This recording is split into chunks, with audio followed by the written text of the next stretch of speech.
तो एनसीईआरटी की एक्सरसाइज करते हैं कोऑर्डिनेशन कंपाउंड्स की। Explain the bonding in coordination compound in terms of Warner postulate. तो अब हम समझते हैं कि वार्नर कोऑर्डिनेशन थ्योरी क्या थी। देखो, वार्नर ने दो बातें बोली, एक बोला प्राइमरी वैलेंसी और दूसरी बोली secondary valency.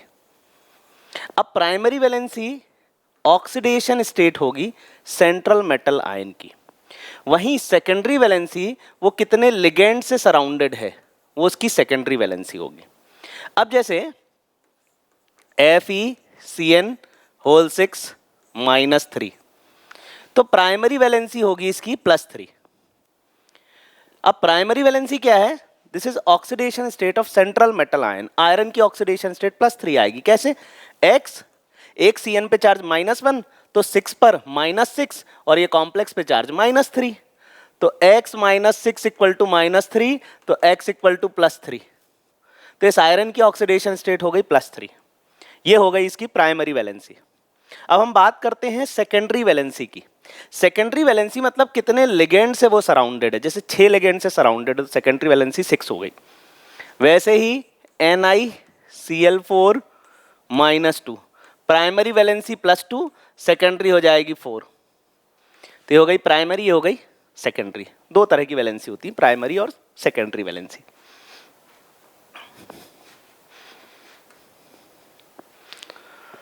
FeSO4 solution mixed with ammonium sulfate solution in 1:1 molar ratio gives the test of Fe+2 ion।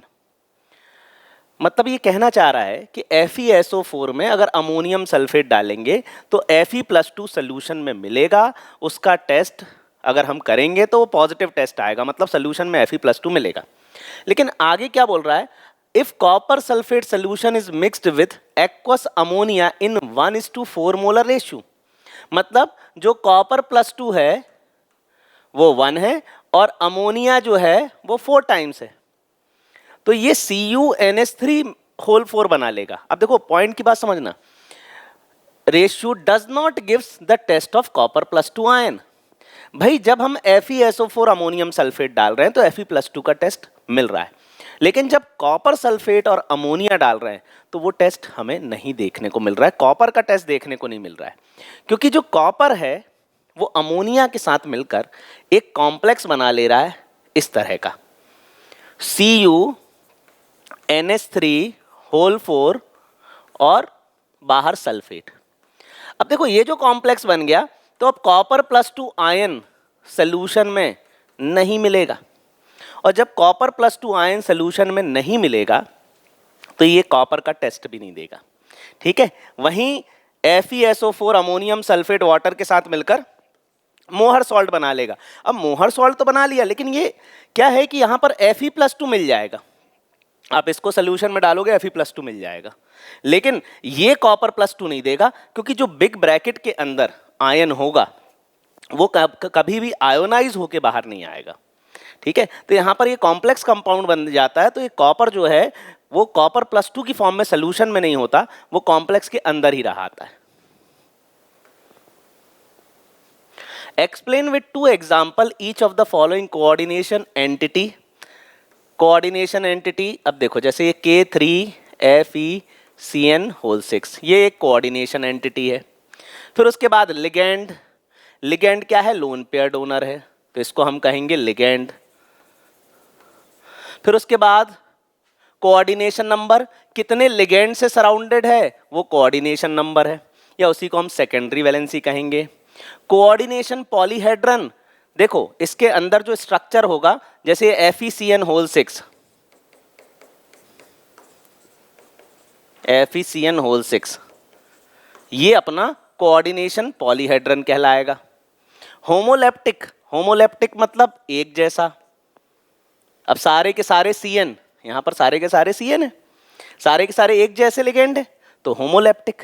और अगर एकाध भी लिगेंड अलग हो गया तो उसको हम कहेंगे हेटेरोलेप्टिक। अब जैसे आपने बोला CONH3 होल 4 Cl2 बाहर Br, तो ये देखो यहाँ अंदर अलग अलग लिगेंड हो गए, एक अमोनिया हो गया, एक क्लोरीन हो गया, तो हम इसको बोलेंगे heteroleptic ligand.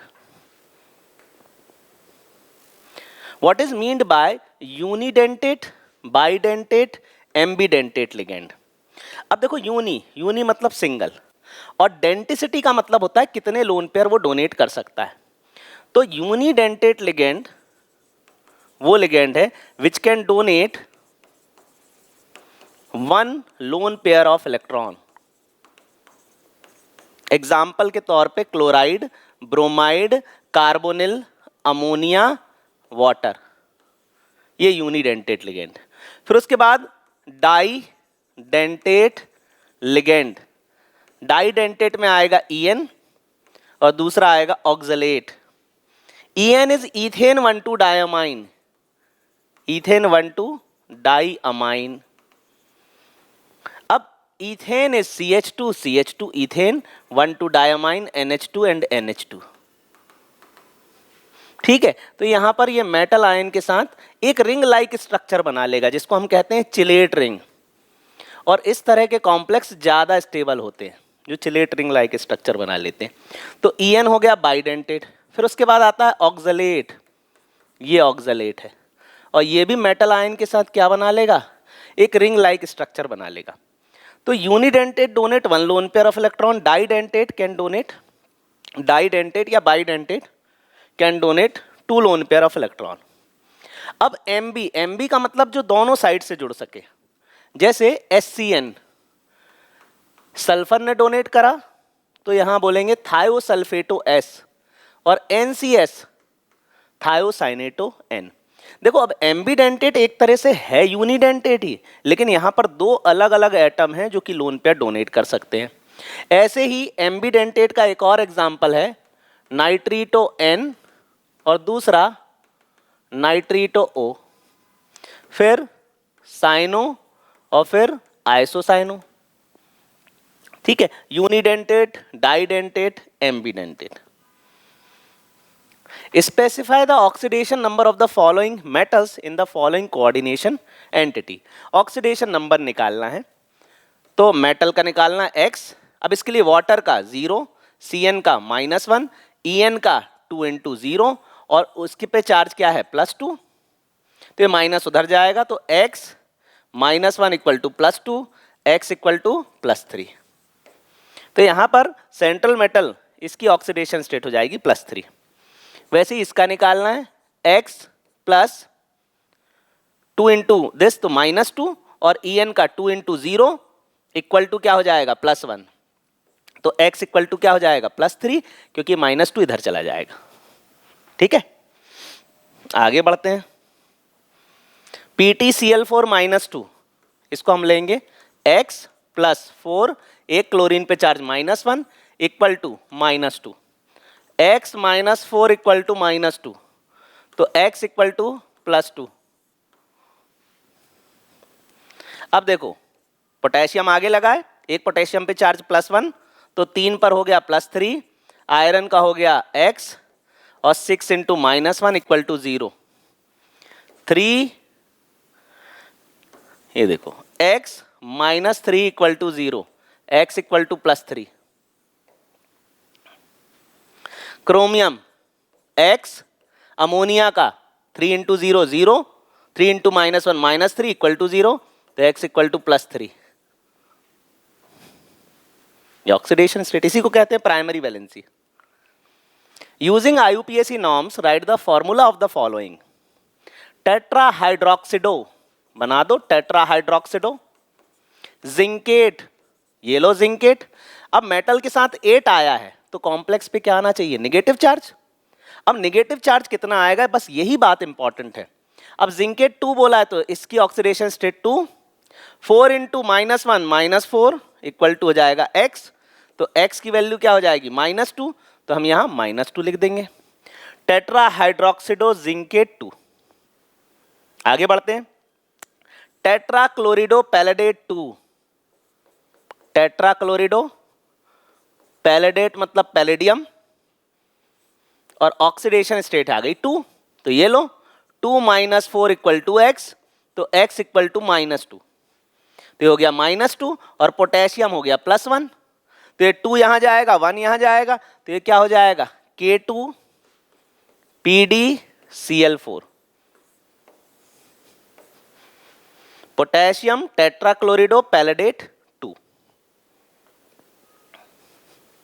डाईअमाइन dichlorido platinum 2, diammine dichlorido platinum 2। तो अब देखो ये 2 प्लस अमोनिया इंटू 0 -2, इसका -2 तो इक्वल टू 0 ही हो जाएगा, तो कॉम्प्लेक्स पे कोई चार्ज नहीं होगा यहां पर। ठीक है, आगे बढ़ते हैं। पोटेशियम टेट्रासाइनिडो, टेट्रासाइनिडो पहले लगा दो, टेट्रासाइनिडो निकलेट, निकल हो गया, ये हो गया 2 -4 इक्वल टू x और x हो जाएगा -2, potassium +1 K2NiCN whole 4, potassium tetracyanido nickelate 2, pentaammine nitrito O cobalt 3, pentaammine तो NH3 whole 5 pentaammine, nitrito O NO, अब कोबाल्ट, ये रहा कोबाल्ट, ऑक्सीडेशन स्टेट 3 है, तो कोबाल्ट कितनी है, कॉम्प्लेक्स पे निकालना बहुत जरूरी है। अरे जब भी नाम दे और आप फॉर्मूला बनाओ तो कॉम्प्लेक्स पे चार्ज निकालना बहुत जरूरी है। अब इसकी ऑक्सीडेशन स्टेट 3 हो गई, अमोनिया की 0, 5 इंटू 0, इसकी -1 इक्वल टू x, तो x क्या हो जाएगा +2, तो इस पे चार्ज आएगा +2, इस तरीके से। अब पोटेशियम यहाँ 2 लगने हैं, 3 लगने हैं, ये इसी बात से पता चलेगा कि कॉम्प्लेक्स पे चार्ज क्या है।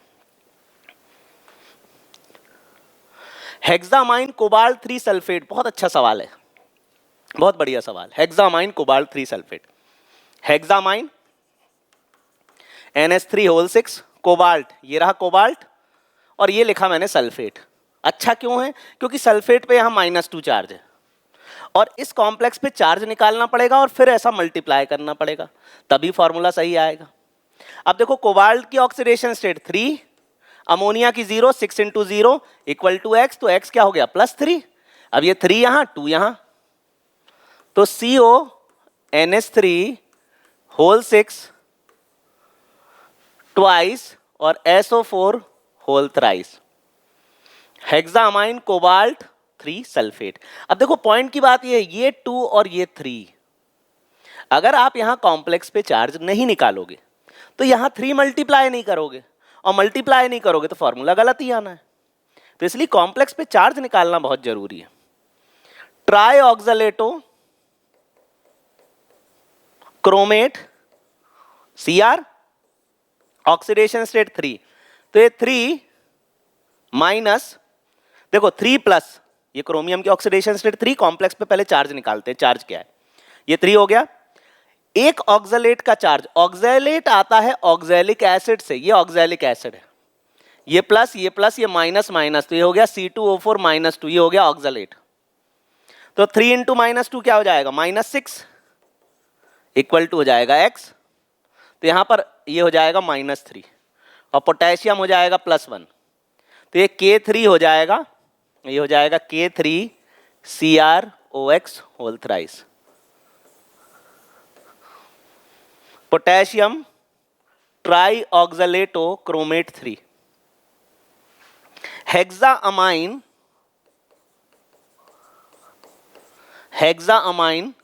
प्लैटिनम 4, तो ये 4 + 6 इंटू 0, तो ये +4 चार्ज आ जाएगा, हेक्सामाइन प्लैटिनम 4, तो ये तो 0 है, तो यहां पर x इक्वल टू चार्ज क्या हो जाएगा +4।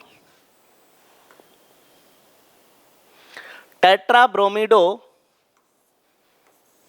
टेट्राब्रोमिडो, तो टेट्राब्रोमिडो में Br4 क्यूपरेट Cu, अब 8 है तो कॉम्प्लेक्स पे चार्ज आएगा, कितना आएगा 2 - 4 इक्वल टू x, तो x इक्वल टू -2, तो इस पे चार्ज आएगा -2। Pentaammine NH3 whole 5, nitrito N NO2, cobalt, ये रहा कोबाल्ट, ये 3 5 into 0 -1 equal to x, x equal to क्या हो गया +2, ये हो गया चार्ज +2।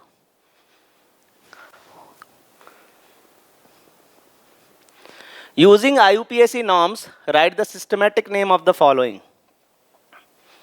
Hexaamine,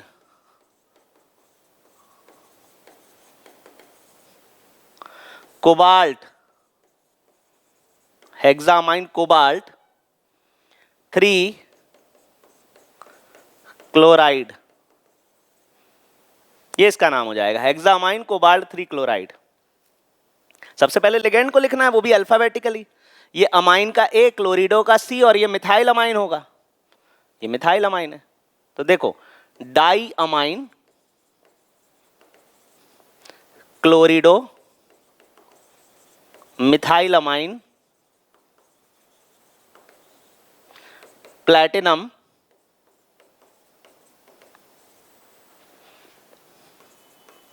ऑक्सीडेशन स्टेट, ये x प्लस 0 माइनस 1 प्लस 0 और ये माइनस 1 प्लस 1 तो इक्वल टू प्लस 1, तो क्या हो जाएगा platinum 2 chloride, di ammine, chlorido, methyl amine, platinum 2 chloride. Hexa aqua, hexa aqua, titanium, titanium oxidation state 3 आएगी क्योंकि वाटर की 0 है, titanium 3। Tetra ammine, क्लोरिडो,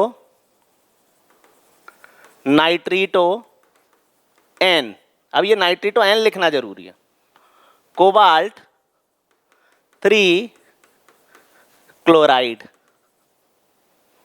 cobalt 3 chloride.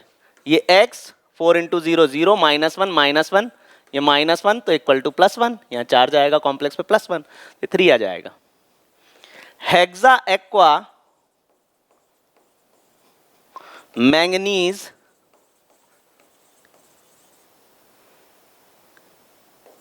Manganese 2, hexa aqua manganese 2। फिर टेट्रा क्लोरिडो निकलेट 2, टेट्रा क्लोरिडो निकलेट 2। ठीक है, अब देखो कॉम्प्लेक्स पे नेगेटिव चार्ज है तो मेटल के साथ 8 आएगा, निकलेट और ऑक्सीडेशन स्टेट। हेक्सा अमाइन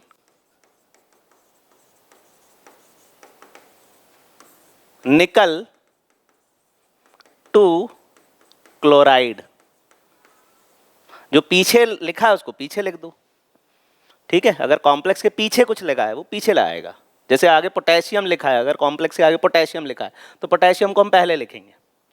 अब देखो EN होल थ्राइस, तो इसको थ्राइस को हम बोलेंगे tris, ethane 1,2 diamine, tris ethane 1,2 diamine, cobalt 3। फिर इसके बाद tetra carbonyl nickel, tetra carbonyl nickel और ऑक्सीडेशन स्टेट आएगी 0, क्योंकि CO की 0 होती है। x प्लस 4 इंटू 0 ये 0, कोई चार्ज नहीं आएगा उसके ऊपर। List various type of isomerism possible for coordination compound, give example of each. तो अब आइसोमेरिज्म में क्या क्या पॉसिबल है इसमें मैं बता देता हूं। सबसे पहला आएगा इसमें स्ट्रक्चरल आइसोमेरिज्म, स्ट्रक्चरल आइसोमेरिज्म, और यहां आएगा स्टीरियो आइसोमेरिज्म।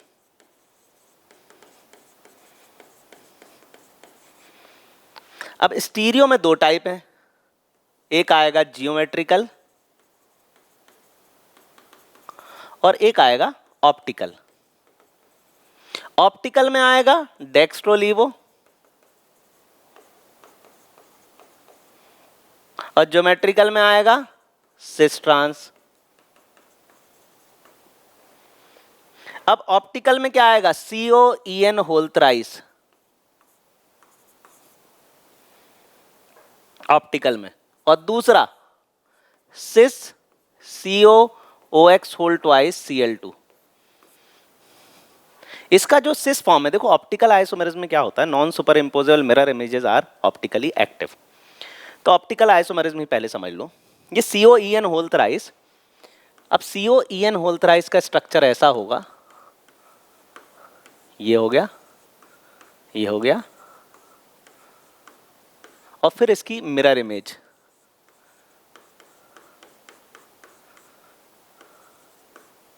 ये बाइडेंटेट, ये बाइडेंटेट, ये बाइडेंटेट।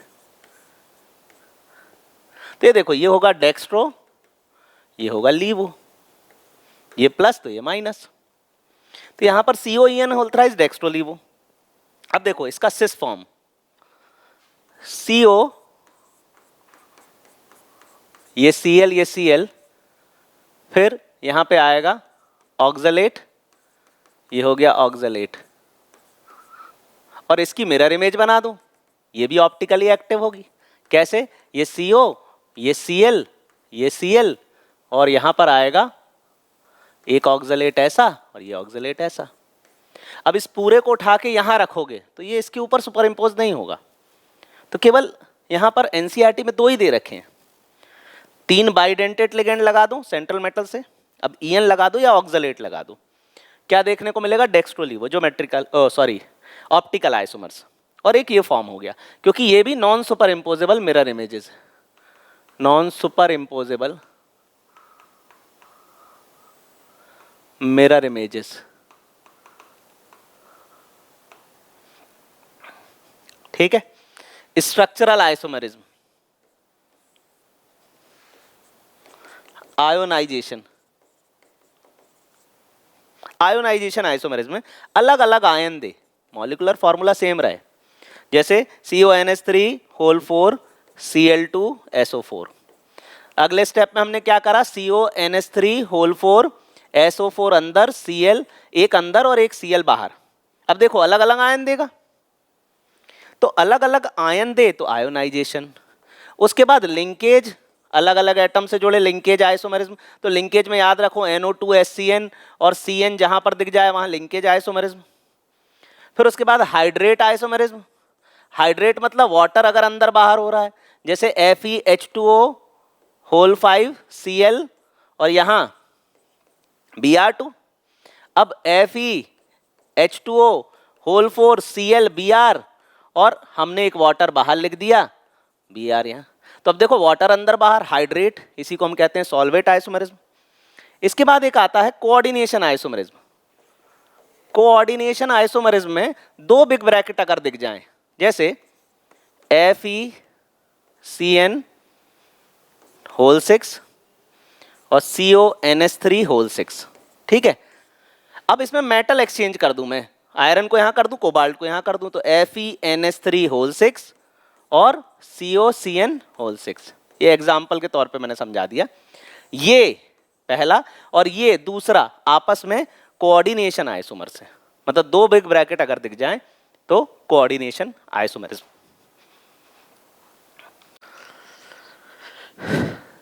तो कोऑर्डिनेशन कंपाउंड की NCERT में ही आगे बढ़ते हैं। How many geometrical isomers are possible in the following coordination entities.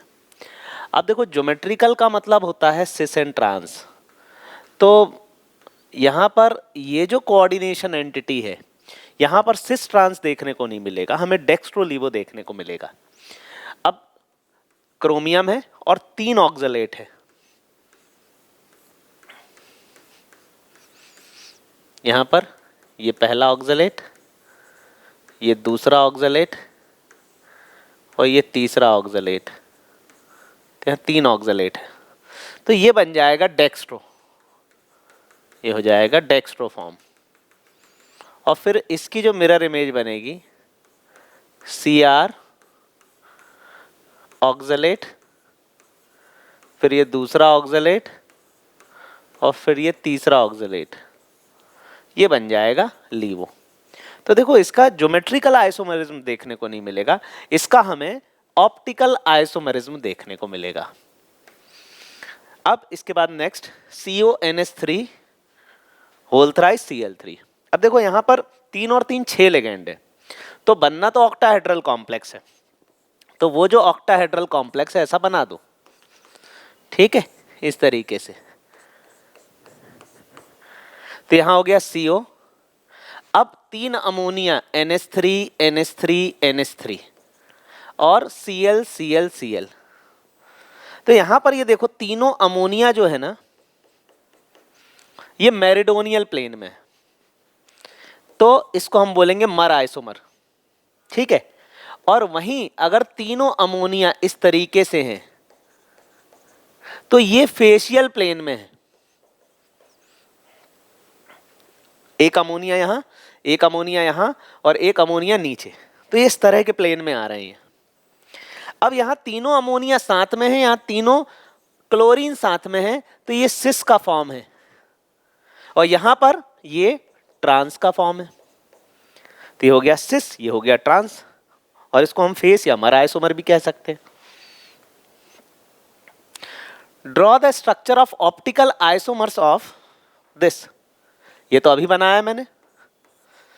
अब देखो ये C2O4 ऑक्सालेट है और ऑक्सालेट बाइडेंटेट लिगेंड है, आप इसको ऐसा भी बोल सकते हो ऑक्सालेट।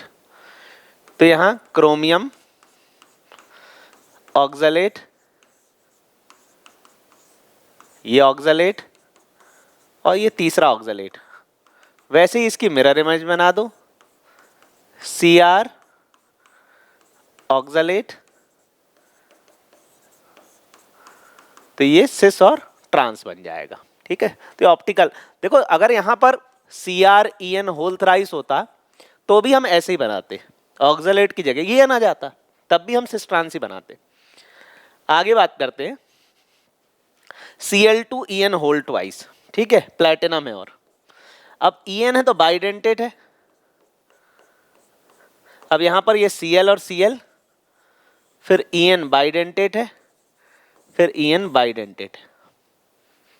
अब देखो ये इसका सिस फॉर्म हो गया। अब उसने क्या पूछा है, draw the structure of optical isomer. अब इसका ये सिस फॉर्म है, इसका ट्रांस भी बना सकते हो लेकिन वो ज्योमेट्रिकल आइसोमर होगा। अब ये जो इसका सिस फॉर्म है, इसकी जो मिरर इमेज है वो इसके ऊपर सुपर इम्पोज नहीं होगी। PT, ये यहां पर Cl Cl और ये हो गया En बाइडेंटेट लिगेंड, और ये हो गया En, ये भी एक बाइडेंटेट। आप इसको उठा के इसके ऊपर रखोगे तो वो नॉन सुपर इम्पोजेबल है, सुपर इम्पोज नहीं होने वाली, और इसलिए हम इसको बोलेंगे ऑप्टिकली एक्टिव, ये भी ऑप्टिकली एक्टिव होगा। तो non super imposable mirror images are also optically active. अब देखो अगला स्ट्रक्चर, इसका भी आप ऑप्टिकली एक्टिव आइसोमर बना सकते हो, क्योंकि जो En है वो सुपर इम्पोज नहीं होगा। आप कोई भी स्ट्रक्चर बनाओगे इसका तो उसके ऊपर सुपर इम्पोज नहीं होगा, तो ये भी आप ऑप्टिकली एक्टिव आइसोमर बना सकते हो इसका। Draw the isomer geometrical and optical for this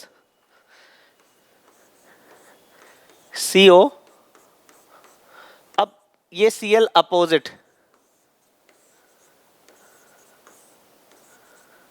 ये Cl अपोजिट हो जाएगा तो ये हो जाएगा ट्रांस,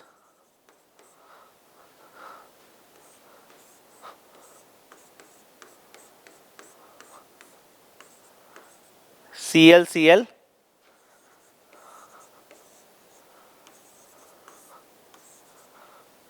तो ये Cl साथ में हो गया तो ये हो गया सिस, और अपोजिट हो गया तो ये हो गया trans, cis and trans. Draw all the isomers geometrical and optical for CO Cl2En whole twice. फिर उसके बाद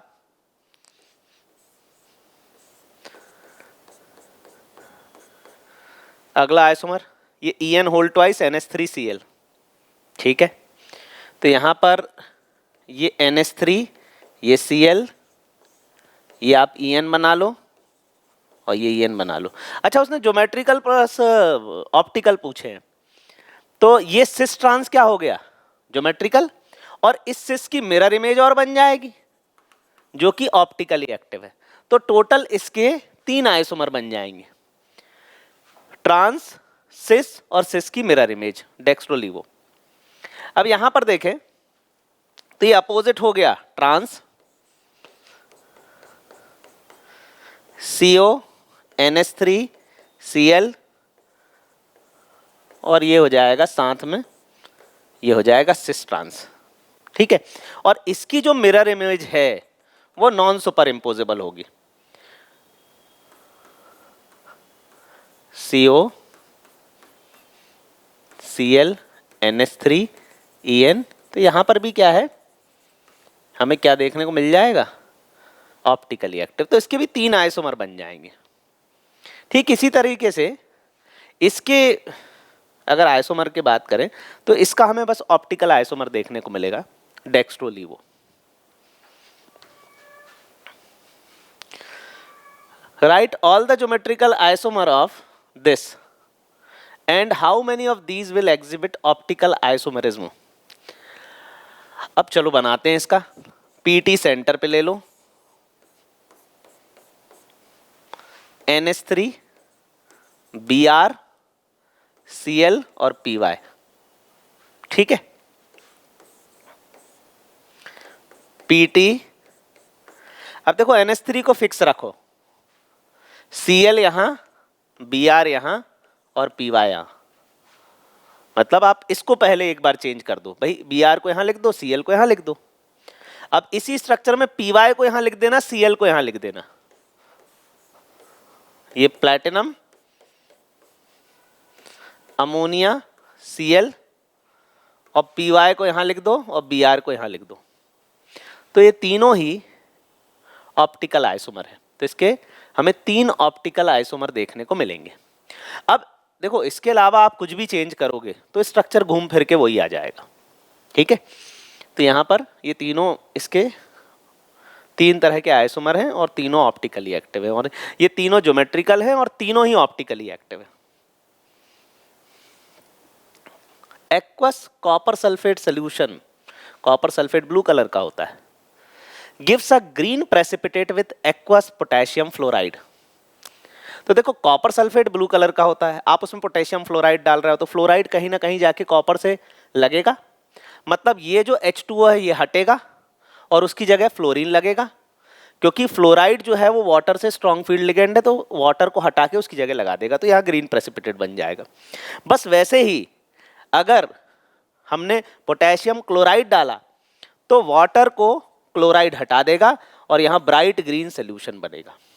ठीक है, तो यहाँ फ्लोराइड और क्लोराइड के केस में इस तरीके से कलर्ड सोल्यूशन बनेंगे। क्यों? क्योंकि वाटर को रिप्लेस कर देगा, यहाँ फ्लोराइड कर देगा और यहाँ क्लोराइड कर देगा। What is the coordination entity formed when excess of aqueous KCN is added to an aqueous solution of copper sulfate? What is it that no precipitate of copper sulfide is obtained? देखो यहाँ पर copper sulphate है CuSO4 और यहाँ पर KCN दिया है, वो भी एक्सेस में, और जब एक्सेस में KCN देता है तो यहाँ CuCN होल 4 -3 इस तरह का कॉम्प्लेक्स बनता है। ठीक है, तो यहाँ कॉपर साइनाइड से मिलकर इस तरीके का कॉम्प्लेक्स बना लेगा। अब जब कॉपर इस तरीके का कॉम्प्लेक्स बना लेगा तो क्या कॉपर आयन की फॉर्म में प्रेजेंट होगा? नहीं प्रेजेंट होगा। अब कॉपर आयन की फॉर्म में सॉल्यूशन में प्रेजेंट है ही नहीं, इसलिए हाइड्रोजन सल्फाइड जो है वो कॉपर का पॉजिटिव टेस्ट नहीं दे पाएगा। तो कॉपर सल्फेट KCN के साथ मिलकर इस तरह का कॉम्प्लेक्स बना लेता है, कॉपर कॉम्प्लेक्स के अंदर चला जाता है, आयन की फॉर्म में सॉल्यूशन में अवेलेबल नहीं होता, इसलिए हाइड्रोजन सल्फाइड गैस अगर आपने इसमें डाली तो कॉपर सल्फाइड नहीं बनेगा, क्योंकि कॉपर सॉल्यूशन में है ही नहीं, और इसका टेस्ट जो है कॉपर का टेस्ट भी देखने को नहीं मिलेगा। Discuss the nature of bonding in the following coordination entities on the basis of valence bond theory. Iron, iron का atomic number 26, argon 4s2 3d6। अब आयरन पे चार्ज क्या हो जाएगा? +2, और +2 हो जाएगा तो हो जाएगा आर्गन 3d6 और 4s 0 है, 4p 1 2 3 4 5 6, 4s0 और ये हो गया 4p, और यहां पर हो जाएगा 4d। CN6 1 2 3 4 5 और 6, 6 CN है। अब देखो यहां पर CN स्ट्रॉन्ग फील्ड लिगेंड है, तो यहां पर क्या होना है, यहां पर शिफ्टिंग होनी है, ये यहां जाएगा, ये यहां जाएगा, ठीक है। तो CN हम कहां से भरना चालू करेंगे, हम 4d के भरेंगे ही नहीं, हम इनर ऑर्बिटल कॉम्प्लेक्स बनाएंगे। इसको यहां शिफ्ट कर दिया,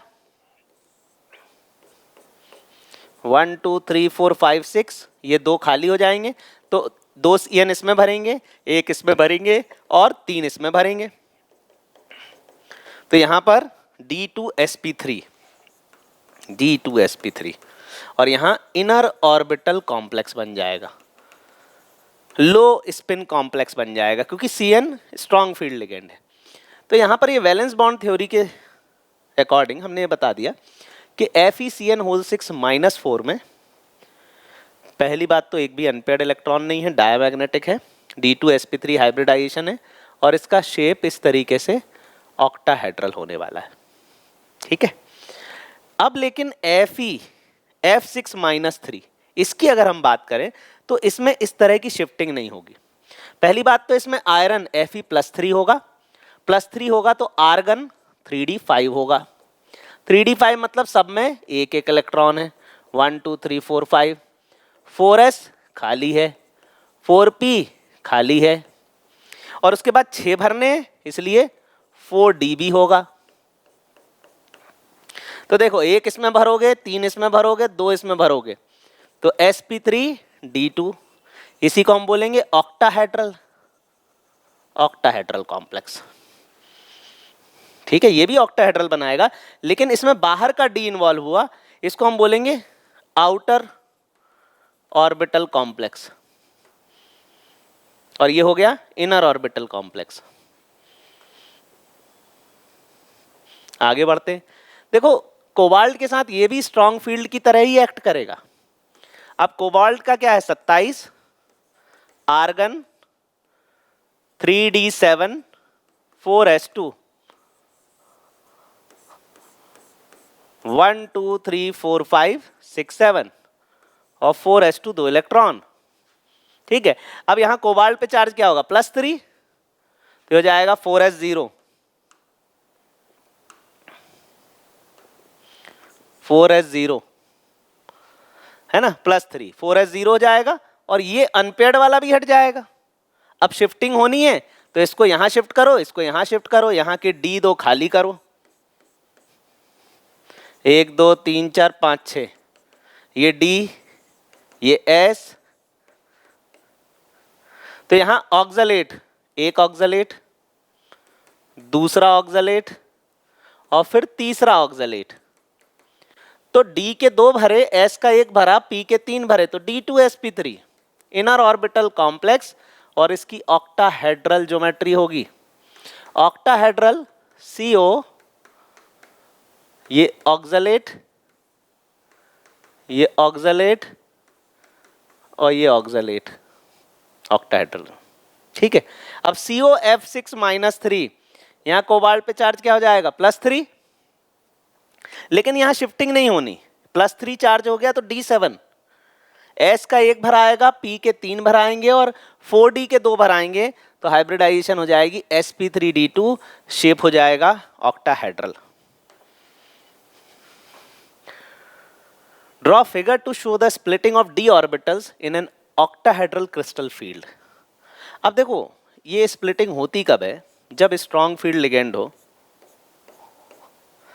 जैसे CN और CO, ये दोनों ही स्ट्रॉन्ग फील्ड लिगेंड है,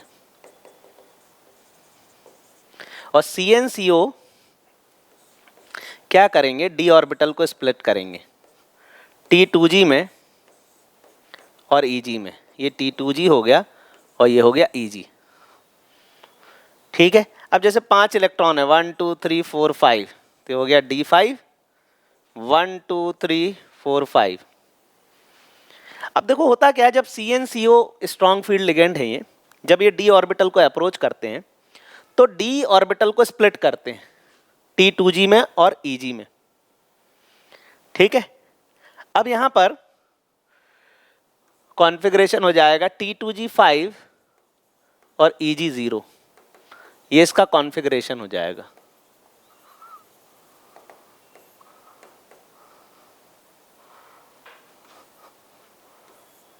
तो यहां डिफरेंस डेल्टा है। अब देखो ये 0.4 डेल्टा और यहाँ सॉरी ये 0.6 डेल्टा होगा और ये होगा 0.4 डेल्टा। ये एनर्जी डिफरेंस है, ये माइनस में होता है, ये प्लस में होता है, और ये लेवल जो है एनर्जी का उसको हम 0 मान रहे हैं।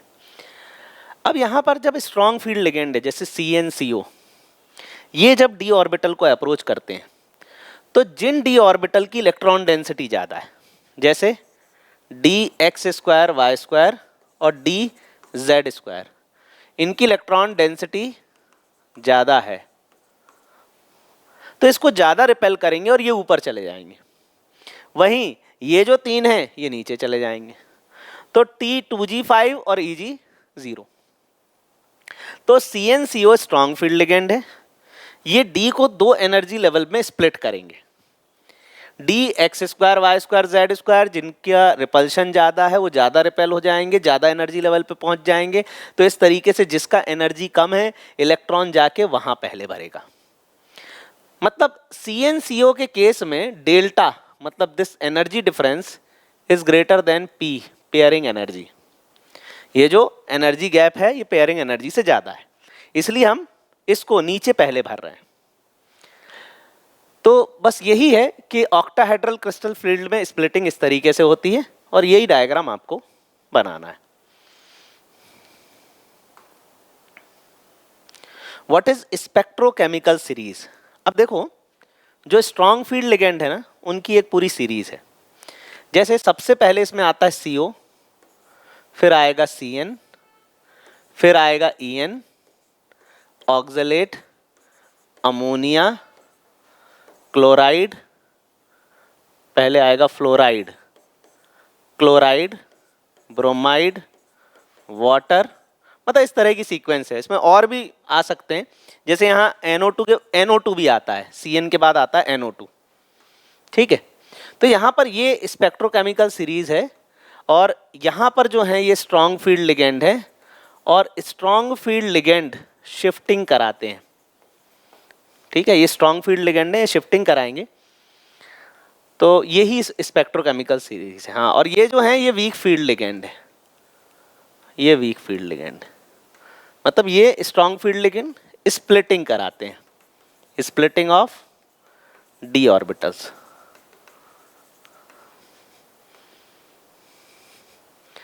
What is crystal field splitting energy? How does the magnitude of delta node decide the actual configuration of d orbital in coordination compound? अब देखो मैंने आपको स्प्लिटिंग क्या बता दी, ये 5 डब्बे स्ट्रॉन्ग फील्ड अप्रोच करेगा T2g और दूसरा Eg, ये T2g हो जाएगा, Eg हो जाएगा। अब मान लो 4 इलेक्ट्रॉन ये D4 के बनने हैं, 1 2 3 4, तो ये हो जाएगा T2g4 और Eg0, T2g4 Eg0, ये D4 हो गया। अब देखो ये क्रिस्टल फील्ड स्प्लिटिंग है T2g और Eg, ठीक। अब यहाँ पर जो डेल्टा नॉट है, देखो ये पूरा डिफरेंस हम इसको कहेंगे डेल्टा नॉट, ये 0.6 डेल्टा नॉट और ये हो जाएगा -0.4 डेल्टा नॉट। मतलब ये जो एनर्जी ये प्लस में है और ये जो एनर्जी है माइनस में। देखो यहाँ पर एक फॉर्मूला होता है क्रिस्टल फील्ड स्टेबलाइजिंग एनर्जी का, उसमें क्या होता है -0.4 delta not into T2g electron, ठीक है, plus 0.6 delta not Eg electron, और इससे हम क्रिस्टल फील्ड स्टेबलाइजिंग एनर्जी निकालते हैं। क्या ये क्वेश्चन नीट जेई में आता है, अभी NCERT में तो नहीं आया, अभी तक बोर्ड्स में नहीं आया, ठीक। तो इस तरीके से हम कॉन्फ़िगरेशन बता सकते हैं। अब देखो अगर डेल्टा पेयरिंग एनर्जी से ज़्यादा है, मतलब स्ट्रॉन्ग फील्ड लिगेंड है और यहाँ पर स्प्लिटिंग ज़्यादा हो रही है, तो चारों इलेक्ट्रॉन नीचे भर जाएंगे, T2G4 और Eg 0 हो जाएगा। वहीं if delta is smaller than pairing energy, तो फिर कैसे बनेंगे, 1 2 3 और ऊपर भर देंगे 4। मतलब ये जो एनर्जी गैप है ना, ये चेंज हो जाएगा, ये 0.4 ऊपर आ जाएगा, 0.6 नीचे चला जाएगा। मतलब ऊपर जो डिस्टेंस है एनर्जी गैप की वो कम है। तो इस वजह से अगर delta is less than pairing energy तो T2G3 और Eg1 हो जाएगा। तो इसका कॉन्फ़िगरेशन ये हो जाएगा। बोर्ड्स में आया हुआ सवाल है ये, और नीट में भी आया हुआ है। CrNH3(6+3) is paramagnetic. Why NiCN(4)-2 is diamagnetic? उसकी सिंपल सी बात यही है कि इसमें Cn जो है वो स्ट्रॉन्ग फील्ड लिगेंड है, और ये क्या करता है, शिफ्टिंग करता है, मतलब सारे इलेक्ट्रॉन को शिफ्ट करके उसे डायामैग्नेटिक बना देता है। वहीं पर CrNH3(6) क्रोमियम की हम बात करें, क्रोमियम हो जाएगा आर्गन 4s1 3d5, तो यहाँ हो जाएगा +3, ये चला गया, ये हो गया 3d3, 1 2 3, और इसमें 3 अनपेयर्ड इलेक्ट्रॉन यहाँ रहेंगे। आप D से भरना चालू कर दो, हाइब्रिडाइजेशन वही रहेगी, D2sp3, ये D के 2 भरेंगे, S का 1 भरेंगे, P के 3 भरेंगे, तो ये हो जाएगा D2sp3, ऑक्टाहेड्रल कॉम्प्लेक्स ही रहेगा। ये DsP2 हाइब्रिडाइजेशन आ जाएगी और ये डायमैग्नेटिक होगा। क्यों? क्योंकि Cn स्ट्रॉन्ग फील्ड लिगेंड है, लो स्पिन कॉम्प्लेक्स बनाएगा, शिफ्टिंग कराएगा। The solution of nickel H2O(6+2) is green but the solution, simple सी बात, ये डायमैग्नेटिक है, ये डायमैग्नेटिक है, इस वजह से ये कलरलेस है, और यहाँ पर ये स्ट्रॉन्ग फील्ड लिगेंड नहीं है, अनपेयर्ड इलेक्ट्रॉन होंगे। निकाल के देख लो, निकल इज 28, आर्गन 3d8 4s2। अब निकल पे चार्ज क्या आ जाएगा, +2, तो ये 4s2 जाने दो, ये आर्गन और ये हो जाएगा 3d8, 1 2 3 4 5 6 7 8, तो यहाँ अनपेयर्ड इलेक्ट्रॉन हो जाएगा 2, और मैग्नेटिक मोमेंट हो जाएगा n+2 का रूट। ठीक है, तो निकल +2 में 2 अनपेयर्ड इलेक्ट्रॉन है, इसलिए वो ग्रीन कलर का है। NiCN(4)-2 ये डायमैग्नेटिक है। क्यों? क्योंकि जैसे निकल +2 का अगर मैं कॉन्फ़िगरेशन लिखूं तो यही लिखूंगा, अब ये यहाँ शिफ्ट हो जाएगा तो सारे पेयर्ड हो जाएंगे, क्योंकि Cn स्ट्रॉन्ग फील्ड लिगेंड है, इस वजह से वो डायमैग्नेटिक है, और डायमैग्नेटिक कलरलेस होते हैं। FeCN(6) and FeH2O are different colour, same reason. यहाँ पर ये स्ट्रॉन्ग फील्ड है, इसमें अनपेयर्ड इलेक्ट्रॉन 0 हैं, करके देखते हैं एक बार। Fe पे चार्ज यहाँ x -6 -4 x = +2 Fe+2, Fe+2 क्या हो जाएगा, आर्गन 3d6, हाँ सारे पेयर्ड हो जाएंगे, इवन है ना, 1 2 3 4 5 6, अब ये यहाँ जाएगा, ये यहाँ जाएगा, सारे पेयर्ड हो जाएंगे, तो ये हो जाएगा डायामैग्नेटिक। वहीं FeH2O, H2O वीक फील्ड है, तो यहाँ पर इसका एक पर्टिकुलर कलर हमें देखने को मिलेगा। क्यों? क्योंकि इसमें अनपेयर्ड इलेक्ट्रॉन होंगे। कलर का कारण अनपेयर्ड इलेक्ट्रॉन ही है। Discuss the nature of bonding in metal carbonyl. देखो, मेटल कार्बोनिल क्या है, कार्बन मोनोऑक्साइड,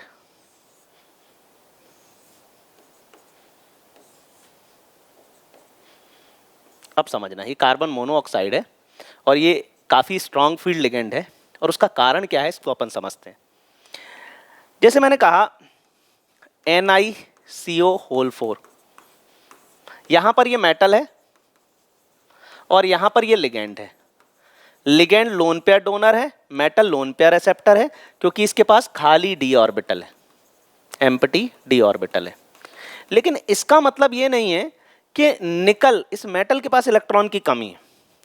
कार्बोनिल उसे जरूर इलेक्ट्रॉन दे रहा है, लेकिन निकल के पास भी इलेक्ट्रॉन की कोई कमी नहीं है। अब देखो, यहां ये इसको बॉन्ड देगा तो ये बना सिग्मा बॉन्ड, मतलब लिगेंड का काम था लोन पेयर डोनेट करना, इन्होंने इसको लोन पेयर डोनेट किया। लेकिन अब देखा मेटल ने कि भाई कार्बन जबकि इलेक्ट्रोनेगेटिव एलिमेंट है, उसने मेटल के खाली डी ऑर्बिटल में अपने इलेक्ट्रॉन रखे, तो मेटल के पास भी इलेक्ट्रॉन की कमी नहीं है, वो भी इसके खाली पी ऑर्बिटल में अपने इलेक्ट्रॉन देगा और ये बनेगा पाई बॉन्ड, और इस तरह के बॉन्ड को हम बोलते हैं सिनर्जिक बॉन्ड। इसको हम कहते हैं सिनर्जिक बॉन्ड।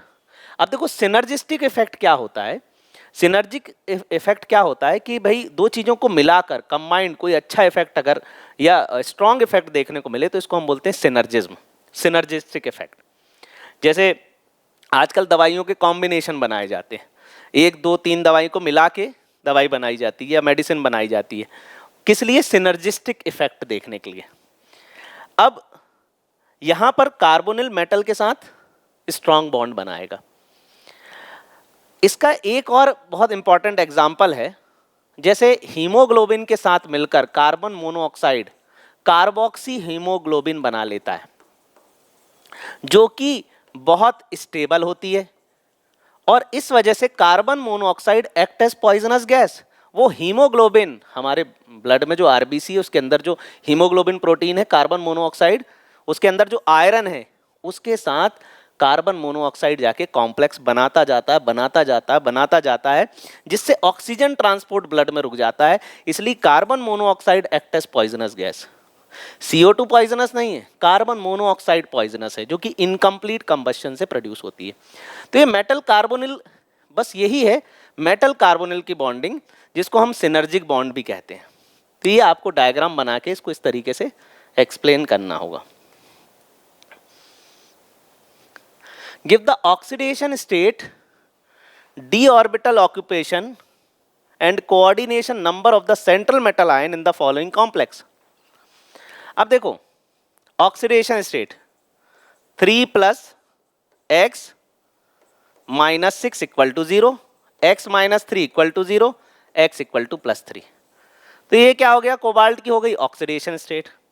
अब इसमें D2sp3 मतलब 2 D इन्वॉल्व होंगे, हाइब्रिडाइजेशन ये हो जाएगी। कोऑर्डिनेशन नंबर एक ऑक्सलेट का 2 होगा, तो 3 का क्या होगा? 6 होगा। और ठीक है, oxidation state D orbital occupation 2 हो गए, कोऑर्डिनेशन नंबर 6 हो गया। इसको देखते हैं, x + 2 × -1, En का 0, अब ये Cl -1 तो कॉम्प्लेक्स पे +1, x - 2 = +1, x = +3। तो +3 क्या आ गई इसकी? Oxidation state.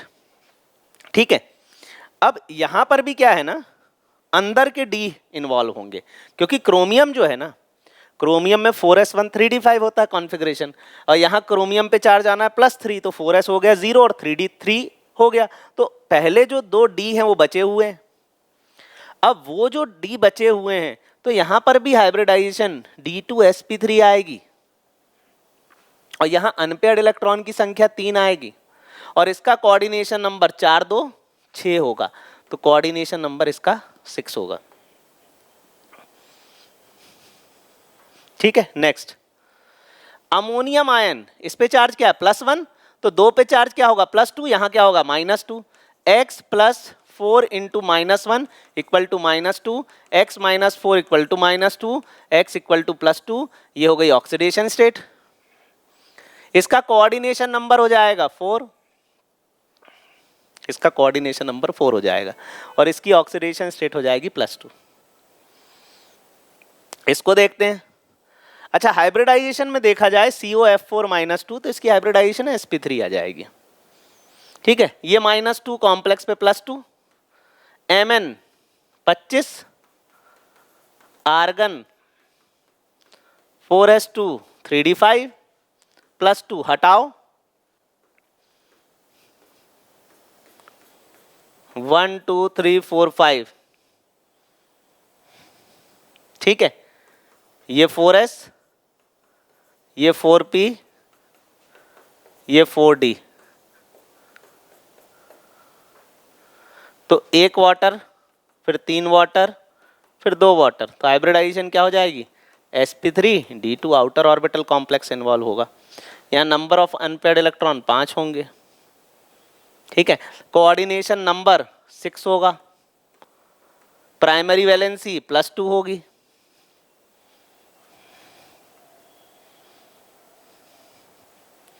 write down the IUPAC name of each of the following complexes and indicate the oxidation state, electronic configuration and coordination number. Also give the stereochemistry and magnetic moment of the complex. मतलब सभी कुछ पूछ लिया है। इस पे charge आया +1, इस पे आया -1। x 0, 1 का -2, 2 का क्या होगा -4 equal to -1, x equal to +3। ये आ गई अपनी प्राइमरी वैलेंसी, ठीक है। IUPAC नेम पोटेशियम, पोटेशियम आ गया, potassium di aqua di oxalato chromate, chromate और ऑक्सीडेशन हो जाएगी, ऑक्सीडेशन स्टेट हो जाएगी 3, ठीक है। तो इस तरीके से इसका नाम लिखेंगे। फिर इसके बाद इलेक्ट्रॉनिक कॉन्फ़िगरेशन, क्रोमियम +3 का कॉन्फ़िगरेशन हो जाएगा आर्गन 3d3, अनपेयर्ड इलेक्ट्रॉन हो जाएंगे 3, मैग्नेटिक मोमेंट हो जाएगा n+2, 3 और 3 5 3 जा 15, तो हो जाएगा √15, ये हो जाएगा मैग्नेटिक मोमेंट। स्टीरियो केमिस्ट्री की हम बात करें तो स्टीरियो केमिस्ट्री में इनको मत देखो, सिर्फ इसको देखो। इसमें क्या बनेगा, इसमें सिस ट्रांस भी बनेगा और डेक्स्ट्रोलीवो भी बनेगा। कैसे, ये क्रोमियम, अब देखो ये वाटर ऊपर, ये वाटर नीचे, फिर ये ऑक्सलेट और फिर ये ऑक्सलेट, तो वाटर अपोजिट ट्रांस, वैसे ही वाटर साथ में, तो ये हो जाएगा सिस, तो हो जाएगा सिस, ये हो जाएगा ट्रांस। और ये सिस की मिरर इमेज इसके ऊपर नॉन सुपर इम्पोजेबल है। कैसे नॉन सुपर इम्पोजेबल है, ये बना लो, इसकी मिरर इमेज इस पे नॉन सुपर इम्पोजेबल है,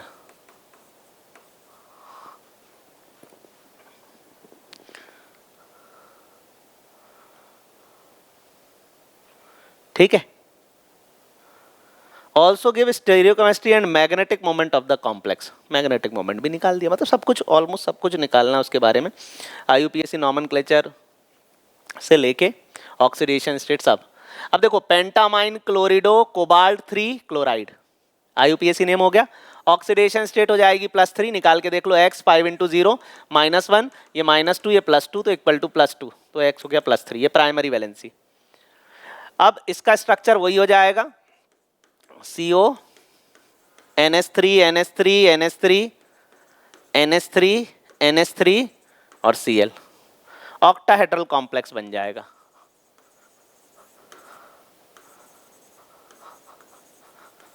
ऑक्टाहेड्रल कॉम्प्लेक्स बन जाएगा। इसको देखते हैं हम। इसमें देखो ऑक्सीडेशन स्टेट हो जाएगी +3, हाइब्रिडाइजेशन वही आ जाएगी D2sp3, क्रोमियम है इसलिए वो 3D के ही 2 ऑर्बिटल खाली रहेंगे। फिर उसके बाद ट्राई क्लोरिडो ट्राई पिरिडीनियम क्रोमियम 3, ये इसका IUPAC नेम हो जाएगा।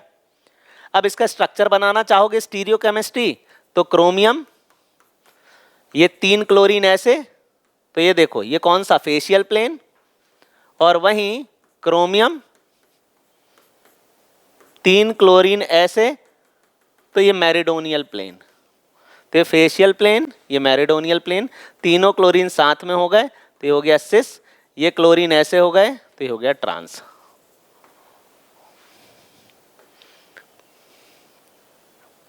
सीजियम +1, यहाँ -1, x -4 equal to -1, x equal to +3, इस आयरन की oxidation state +3। Caesium tetrachlorido ferrate, क्योंकि आयरन है ना और कॉम्प्लेक्स पे नेगेटिव चार्ज है, तो ferrate 3, caesium tetrachlorido ferrate 3। Secondary valency 4 हो गई। अब Fe+3 है तो आर्गन 4s2 3d6 होता है, तो अब होगा 3d5। 3d5 मतलब d तो पूरी तरह भरा हुआ है और स्ट्रॉन्ग फील्ड भी नहीं है कि शिफ्टिंग होगी, इसलिए d को वैसे ही रहने दो। बचा 4s और बचा 4p, तो हाइब्रिडाइजेशन क्या हो जाएगी, sp3। sp3 हो जाएगी तो शेप हो जाएगा टेट्राहेड्रल। आगे बढ़ते हैं, ये +4 ये -4, x -6 equal to -4, x equal to +2। Mn पे चार्ज आएगा +2। Argon 4s0 3d5 1 2 3 4 5। अब Cn स्ट्रॉन्ग फील्ड लिगेंड है, यहां शिफ्टिंग कर दो, ये यहां, ये 4s ये 4p, तो क्या बन जाएगा D2sp3। नंबर ऑफ अनपेयर्ड 1 हो जाएगा, ऑक्टाहेड्रल।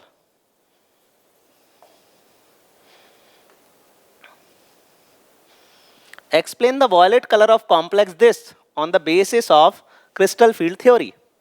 ठीक है, टाइटेनियम 22, आर्गन 4s2 3d2 20 और ये 2 22 इलेक्ट्रॉन।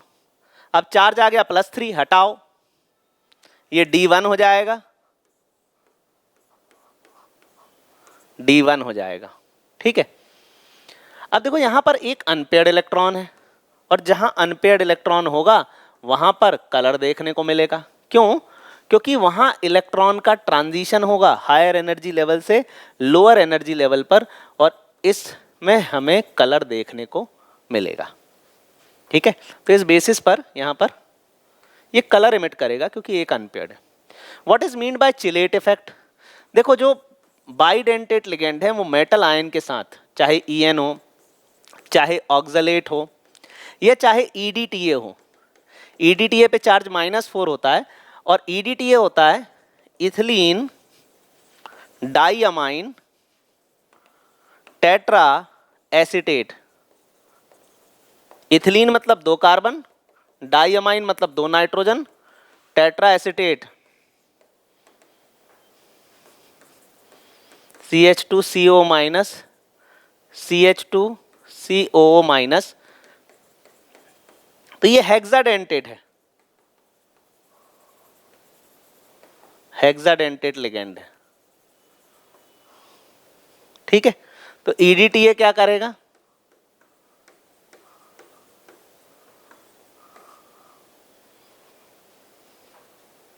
तो En ऑक्सलेट और EDTA ये मेटल के साथ एक रिंग लाइक स्ट्रक्चर बनाएंगे और इसी को हम कहते हैं चिलेट रिंग।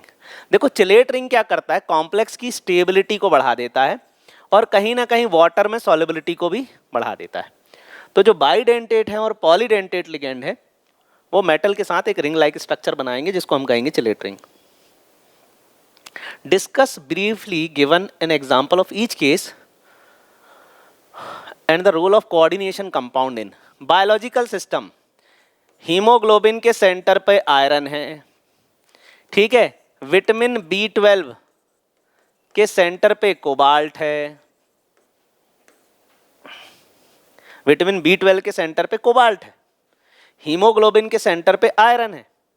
क्लोरोफिल भी एक कोऑर्डिनेशन कंपाउंड है, क्लोरोफिल के सेंटर पे मैग्नीशियम है। तो कौन सा मेटल है, जैसे विटामिन B12 को हम बोलते हैं साइनो कोबालमाइन, तो कोबाल का मतलब वहां कोबाल्ट है और हीमोग्लोबिन में आयरन है। तो बायोलॉजिकल सिस्टम में 3 जगह कोऑर्डिनेशन कंपाउंड है। अब मेडिसिनल केमिस्ट्री में भी कई जगह कोऑर्डिनेशन कंपाउंड है। जैसे EDTA जो है वो पॉइजन ट्रीटमेंट के लिए काम आता है। जैसे EDTA जाके अगर कोई पॉइजन है, कोई मेटल है और पॉइजन है वो एक तरह का, तो EDTA अगर पेशेंट को दिया गया तो EDTA जाके उस पॉइजन के साथ एक कॉम्प्लेक्स बना लेगा और उसे ब्लड में जाने से रोक देगा। तो मेडिसिनल केमिस्ट्री में यूज़ होता है। एनालिटिकल केमिस्ट्री, हाँ, चीज़ों को डिटेक्ट करने में और एनालिसिस करने में, एनालिटिकल केमिस्ट्री में भी कोऑर्डिनेशन कंपाउंड का यूज़ होता है। मेटलर्जी में भी यूज़ होता है।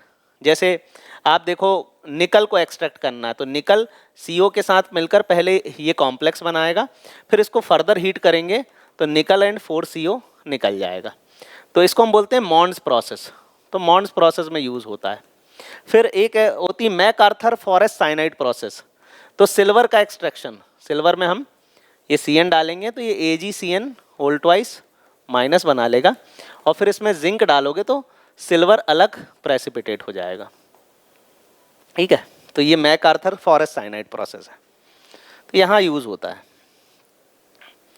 How many ions are produced from the complex this.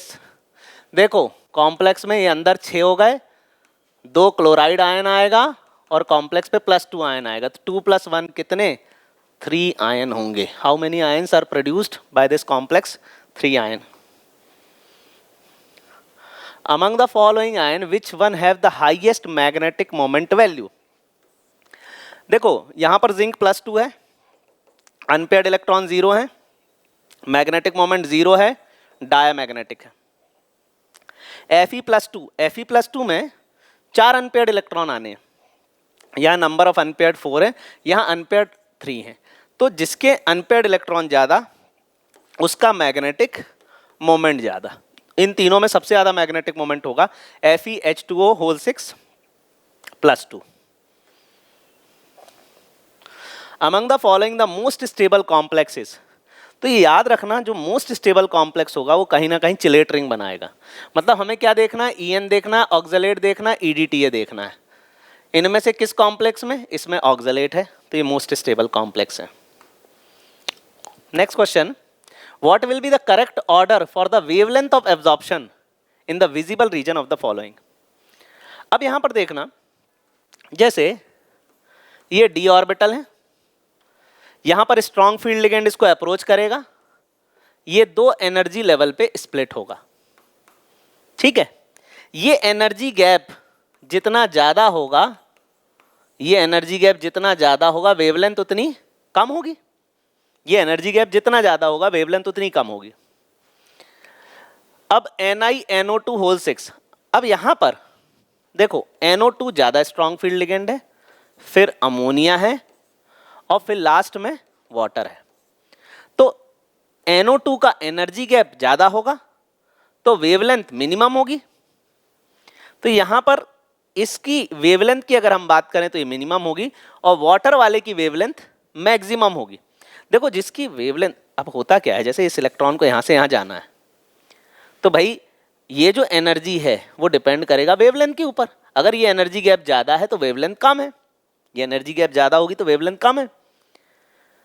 तो यहाँ पर हमें ऐसे लिगेंड देखना है जिनकी, देखो जो लिगेंड स्ट्रॉन्ग है उसमें स्प्लिटिंग ज़्यादा होनी है, स्प्लिटिंग ज़्यादा होनी है तो एनर्जी ज़्यादा, एनर्जी ज़्यादा तो वेवलेंथ कम। अब वेवलेंथ का सही ऑर्डर क्या होगा, NiH2O होल 6 +2 इसकी वेवलेंथ, NiNH3 होल 6 +2 इसकी वेवलेंथ, फिर NiNO2 होल 6 -4। तो ये वेवलेंथ का ऑर्डर है, वेवलेंथ ऑर्डर। तो वेवलेंथ का ये ऑर्डर है। ठीक है, तो ये हमने NCERT की एक्सरसाइज कंप्लीट कर लिया।